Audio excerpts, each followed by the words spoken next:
आज वेक्टर पे हम लोग कुछ क्वेश्चंस करते हैं, छोटे छोटे बेसिक क्वेश्चंस हैं। ये सारे क्वेश्चंस नीट और जेई मेन वगैरह में आता है, ठीक है ना। तो उस पर हम थोड़ा सा डिस्कस करते हैं। क्वेश्चन नंबर 1 कहता है which of the following statement is correct. दिया हुआ स्टेटमेंट में कौन सा सही है।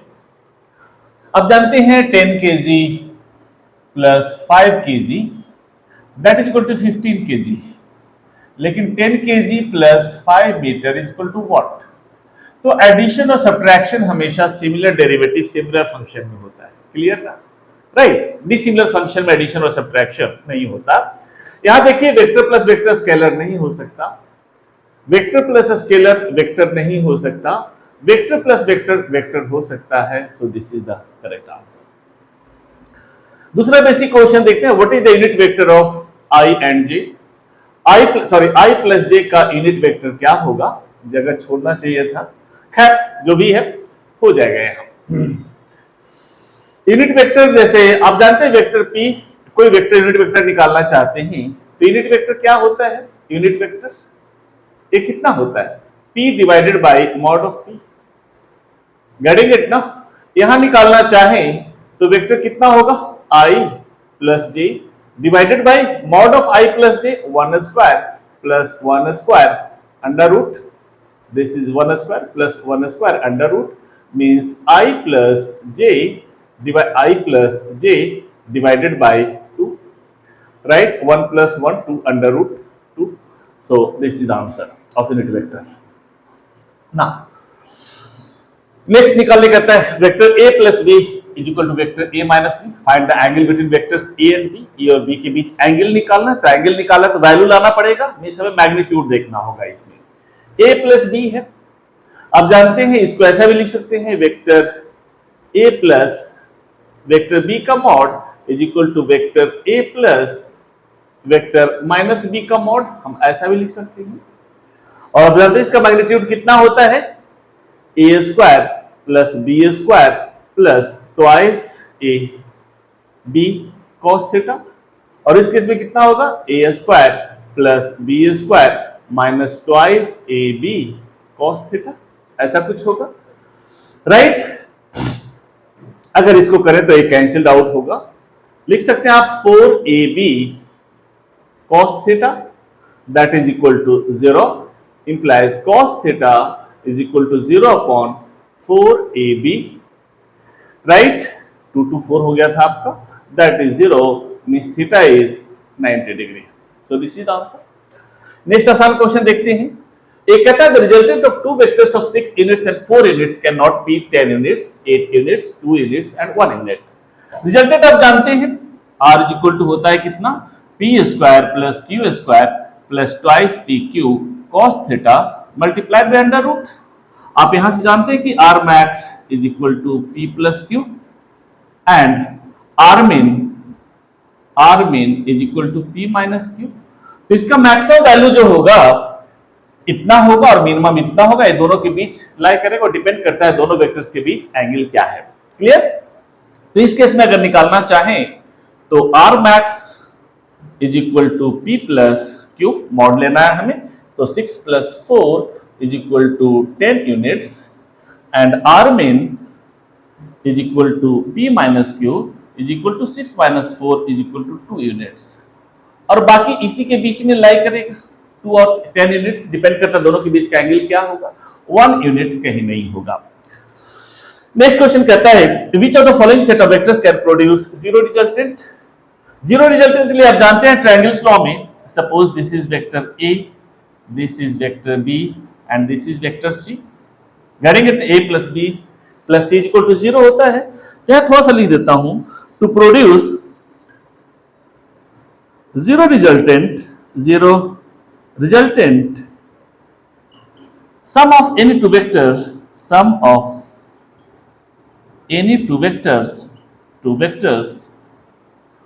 should be greater than or equal to third vector।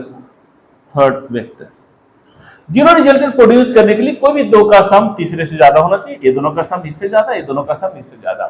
To produce zero resultant means zero vector, right? The sum of any two vectors should be greater than or equal to third vector.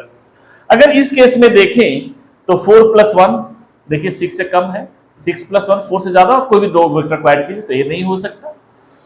3 plus 4 7, 7 is not greater than 8 तो ये भी नहीं होगा। 5 plus 2 7 is not greater than 9, this is 9 units, यहीं पे खत्म हो जाता है।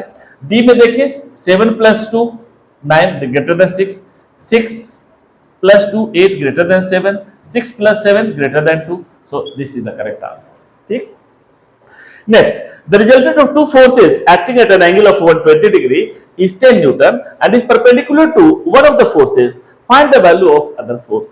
एक कहता है दो फोर्सेस हैं, एक फोर्स सपोज इस डायरेक्शन में है F1 और दूसरा फोर्स है सपोज इस डायरेक्शन में, that is your F2 at an angle of 120 degree, दोनों के बीच का एंगल है 120 degree and the resultant of two forces acting at an angle of 120 degree is 10 newton and is perpendicular to one of the force, एक force के perpendicular है, यही resultant force है, right?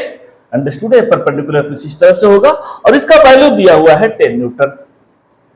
So what is the value of other force? Parallelogram देखिए बन रहा है इस केस में, तो 10 न्यूटन दिया हुआ है आपका, ये आपका 120 डिग्री है, ये 90 है, तो ये कितना होगा 30 डिग्री। तो F2 के दो कंपोनेंट होंगे, इस डायरेक्शन में कितना होगा F2 cos 30 और इस डायरेक्शन में होगा F2 sin 30, 30 प्लस 90 इज 120। तो यहां कहता है F2 cos 30, F2 cos 30 and that is given 10 Newton, so F2 cos 30, so F2 into cos 30 is root 3 by 2, right? That is your 10, so F2 यहां कह सकते हैं आप implies F2 is equal to 20 by root 3 Newton. मैं सही कर रहा हूं ना? 10 न्यूटन है, this is F2 cos 30 and F2 sin 30. F2 cos 30 is given 10, so F2 cos 30 is root 3 by 2, so 20 by root 3 Newton. This is the value. Next कहता है basically यही क्वेश्चन ये भी है, बस दूसरा फॉर्मेट से हम बनाएंगे, सेम ही क्वेश्चन है, एक दूसरा तरीका ही बना सकते हैं। The resultant of two forces of 5 units and 5 root 2 units is perpendicular to 5 unit vector. Find the angle between the vectors. दोनों वेक्टर के बीच में एंगल निकालना है, उसे भी इस तरीके से बना सकते हैं, इसको भी उस तरीके से बना सकते हैं, बस दूसरा तरीका बता रहा हूं इसमें। The resultant of two forces of 5 units, suppose एक फोर्स है P is equal to 5 जो भी है न्यूटन मान लीजिए, दूसरा Q है suppose that is 5 root 2, Q is 5 root 2 newton, ऐसा दिया हुआ है and the resultant is perpendicular to 5 unit vector. ये 5 unit vector इसके perpendicular resultant दिया हुआ है आपका suppose R. So find the angle between the vectors. ये resultant है, resultant अगर ये सपोज इससे आपका अल्फा एंगल बनाता है तो कह सकते हैं tan अल्फा कितना होगा आपका, tan alpha is equal to Q sin theta divided by P plus Q cos theta. ये होता ही है, मैं पिछला लेक्चर में बताया भी हूं, ये आप जानते होंगे। अल्फा कितना दिया हुआ है 90 degree, this is given 90, so tan 90 is equal to Q, इसे हम Q मान लिए, so that is 5 root 2 sin theta divide Q sin theta, Q कितना Q cos थीटा होता है ना, नहीं Q sin थीटा होता है, रिजल्टेंट हम निकालते हैं तो Q cos थीटा, हाँ Q sin theta, so 5 root 2 sin theta divided by 5 plus P is given 5 root 2 cos theta implies tan 90 is infinity, that is equal to 5 root 2 sin theta divided by ये कितना हो जाएगा आपका 5 plus 5 root 2 cos theta, ये इतना आएगा। अब ये देखते हैं इतना अगर करें तो 5 plus 5 root 2 cos theta this upon infinity करें तो 0 हो जाएगा, implies cos theta is equal to -5/5√2, sorry, हाँ -5, ए आपका कैंसिल हुआ, -1/√2। -1/√2 होता है 45 डिग्री के लिए, तो कह सकते हैं यहां से theta is equal to, sorry 145, 135 हो जाएगा, 135 माइनस है negative, so theta is 135 degree. Next question, ये कहता है a vector A makes angle alpha, beta and gamma with x, y and z axis respectively. Then show that cos square alpha plus cos square beta plus cos square gamma is 1. Suppose x direction है, 3 dimension में मैंने बताया था। Suppose this is y direction and this is z direction. ये suppose आपका कोई vector है that is A, x axis के साथ अल्फा एंगल बनाता है, इसके साथ बीटा एंगल बनाता है, इसके साथ गामा एंगल बनाता है। तो हमें दिखाना है कि cos square alpha, cos square beta, cos square gamma का वैल्यू 1 होगा। तो पहले cos अल्फा निकालना होगा, तो इस डायरेक्शन में हो गया आपका ax, इस डायरेक्शन में आपका हो गया वेक्टर ay और इस डायरेक्शन में आपका हो गया वेक्टर az। तो अगर cos अल्फा निकालें, so cos alpha is this upon this, so that is your, this is your ax vector ax divided by a, यही आपका। Now cos beta is equal to ay divided by a, यही आपका। Now cos gamma is equal to वैसे ही az upon a। अगर square करें हम इसे तो लिख सकते हैं कितना, cos square alpha plus cos square beta plus cos square gamma is equal to ax square divided by a square, x divided by a, ax divided by a है ना, तो a का तो मॉड लेंगे तो हमें कितना होगा, चलिए उसको देखते हैं हम। ax upon a square plus इसको हम करें a Y square upon a square plus a Z square upon a square, ये आता है आपका। अब यहां से कहें तो x स्क्वायर, a जो वेक्टर है आपका, a का वैल्यू कितना है, a का जो वैल्यू होता है तो यहां आपको लेना पड़ेगा cos अल्फा दिस a का मॉड, ऐसा कर दें हम डायरेक्ट, थोड़ा सा अच्छा लगेगा आपको, ठीक है ना।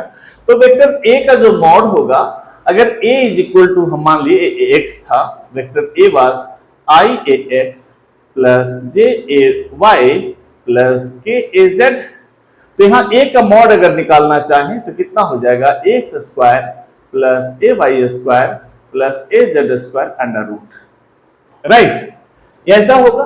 तो यहाँ आप a डाल लीजिए, यहाँ इसका मॉड यही है आपका, ये आपका a इतना है तो a स्क्वायर का वैल्यू इतना हो जाएगा। तो यहाँ कह सकते हैं that is equal to ax square plus ay square plus az square divided by a का मॉड, ये तो कॉमन हो जाएगा आपका, a का मॉड निकालेंगे तो ये भी आएगा ax square plus ay square plus az square, इसको कीजिए तो 1 आ जाता है। इसी पे बेस्ड एक दूसरा क्वेश्चन है जो बहुत बार जेईई मेन में भी आ चुका है, नीट में भी आ चुका, बहुत बार रिपीट हुआ है और आसान सा क्वेश्चन है। x axis, y axis, z axis किसी के साथ दे सकता है। Find the angle between vectors 4i - 3j + 5k and z axis, इसके बीच निकालने कहता है। तो एंगल जहां भी निकालना हो आप cos थीटा का कोसाइन लगाइए, डायरेक्शन कोसाइन भी इसको बोलते हैं, cos के फॉर्म में निकालते हैं तो डायरेक्शन कोसाइन लगाएंगे। तो z एक्सिस के साथ कहता है तो cos a मान ली सपोज अल्फा है, बीटा है, गामा है, तो z एक्सिस के साथ कहता है तो cos gamma is equal to az divided by a का मॉड, राइट। z डायरेक्शन में कितना है 5 डिवाइडेड बाय a का मॉड अगर करें तो 4 स्क्वायर प्लस -3 का whole square plus 5 square, this equal to 5 divided by ये करेंगे तो 25 प्लस 16 प्लस इतना ही आएगा 5, कितना आएगा 5√2 आएगा शायद, हाँ 5√2 ही आएगा शायद, 5√2 आएगा, ये आएगा तो 5√2 आएगा, कैंसिल कर दें, that is equal to 1/√2। So gamma is 45 degree, यही है z एक्सिस के साथ। नेक्स्ट क्वेश्चन, नेक्स्ट कहता है particle move towards north with a velocity of 10 metre पर सेकंड। एक पार्टिकल है नॉर्थ के डायरेक्शन में जा रहा है, 10 मीटर पर सेकंड इसका वेलोसिटी है। 10 मीटर पर second, and then turns towards east by an angle of 60 degree. अब इस डायरेक्शन के साथ से अब 60 डिग्री एंगल से टर्न हो जाता है 60 degree angle, and continues to move with same speed, और सेम स्पीड से मूव करता है 10 मीटर पर second. Find the change in velocity. इस केस में हमें चेंज इन वेलोसिटी निकालना है। तो ये चेंज इन वेलोसिटी क्या होता है? Change in velocity that is equal to final velocity minus initial velocity.